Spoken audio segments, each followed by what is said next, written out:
How's it going, guys? It's Monday morning.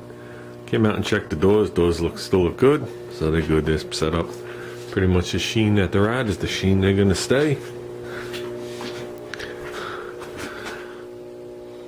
Which is a little more sheen in the back, 'cause the back's covered with dust. So they should equal out when it's all said and done. Had ordered a set of wing nuts for the top of my scoop. The big tri-bar jobs with the holes drilled in them. They look like the center of a classic steering wheel. So ordered those like a million years ago, and they finally came today. Check these bad boys out. Cool, huh? So actually, I looked this thing up. It's for 56 pickup or 55 to 59 Ford car. So I contacted them to let them know. Well, that's who makes it, but obviously that's not who makes it. To let them know, I also checked their history. This company's not known for getting back to people, and very poor customer service. So who knows? I know the mirror cost more than double what the wing nuts were. So if I get stuck with the mirror, I'll just ship it off to our peak. But we'll see what they say. Okay, guys, just an update. I hate to bore you guys with updates, but you know, keep you informed on what's going on. Here's that mirror. Looks like a very nice piece. You wanna know what the funny part is? This will fit right in the Rambler. The screw holes and the shape are the same, except it doesn't have the things for the visors. So I could actually put this in the wagon if I wanted to. So it's a stainless piece. So when they say it's stainless, I think some of it's chrome. I think this arm is chrome, and that plate is chrome. So let's see what the deal is with it. Like I said, if it becomes too much of a hassle, I'll just keep the mirror, and like I said, I'll ship it up to our peak, because I'm not paying to ship it back. So we'll see what happens with my wing nuts. Me and Junior went to look at the Camaro. That's why I wanted my first reaction to be with him. I didn't see it when I drove by. I saw the bottoms of the doors gone. I looked real quick, the rockers looked solid, and there was no rot in the quarters from what I could see. And I saw that there was some kind of hood scoop on it.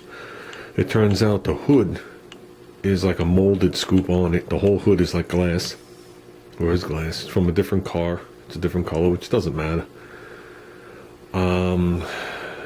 They just put a fresh 350 in there. Okay. Problem is it had roof rot.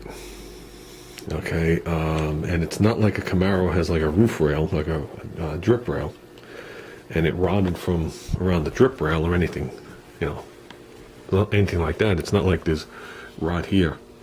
There's rot right in the over here, around where the door would come around. There's a rot hole right through the car. There's a rot hole every single clip for the rear window. The molding's gone.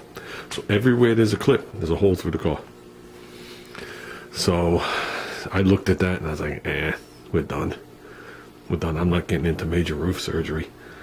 The driver's side door pretty much had no gap, and it was almost overlapping the quarter panel. So obviously it didn't fit right either. And it was missing like that much at the bottom of the door. Straight across. The rockers were solid. I looked up in the quarters, and the quarters look good. Nothing aligned on the car, but they didn't align from the factory either. But obviously this car's had things done to it. The interior was intact. The dashboard was mint. The console was mint. Front seats looked like they needed a cleaning. They were the typical Camaro vinyl seats, like a tan color. Door panels were off and laying on the back seat upside down, so I couldn't tell you. Had power windows in it, so I don't know if they were attempting to fix something. But the back panels on the sides had that chalky shit, you know, like Ruben's talking about. If anybody's ever owned a 70s car, you know how the panels turn to powder.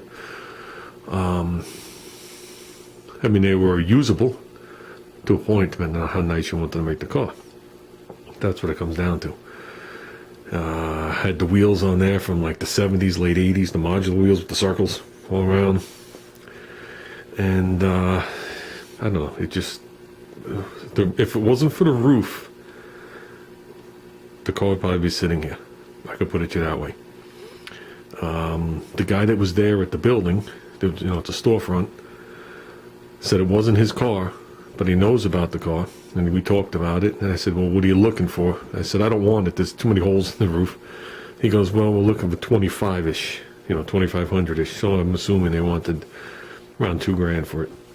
And if it wasn't for the holes in the roof, like I said, I probably would have taken it, because nothing else was a problem in my eyes that I couldn't deal with. I wasn't dealing with that. If the roof is like that on the top, I can only imagine what the rest of it looks like. And I said to Junior, I said, it was probably sitting in the driveway for the last 20 years with a plastic top on it. And when you put a plastic top on a car, the moisture goes up under the top and there's nowhere to go. It's a little greenhouse. And that's what happened to that AMX we looked at, the Javelin. Except that was laying in the dirt with a top on. So the holes in that were the size of my fist. So he understood. He had no problem with it.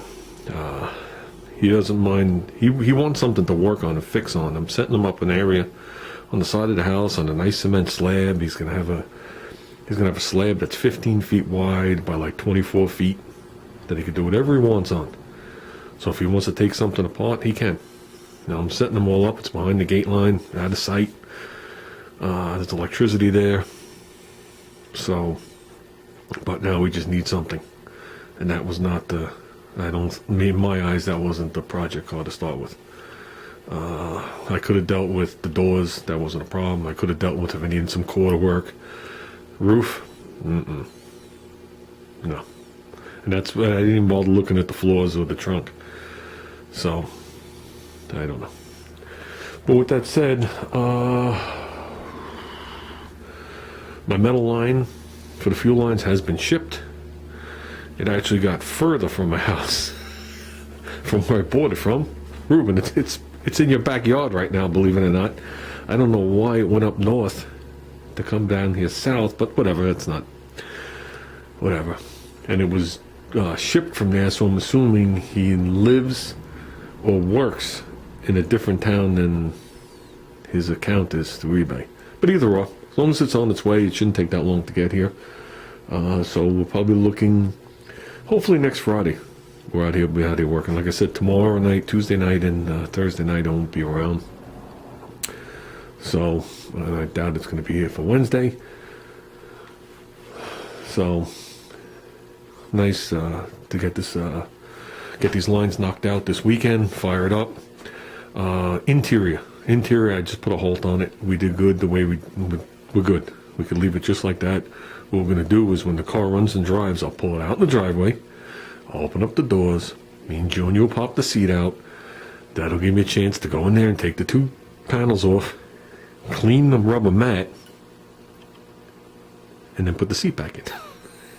All in one motion, because I'm not going to be able to get back there. That's what I don't know if it got edited out. That's a 4-door seat. Doesn't hinge, doesn't do anything. So for me to get back there over the bar, to get those panels, it's going to be pretty hard. My seat doesn't really slide forward because of the shifter. So once I pop the seat out, I could just slither around in there like a snake. And I'll get my kick panels back on, which is sitting there, and clean up my rearview mirror. And that's it. And we can make the interior an interior. And I might just plastic off these front windows for the next couple of weeks, loosely over it, like garbage bags to control the dust. And that's it. It's dust. It's a different color. So with that said, I guess that's going to be my update.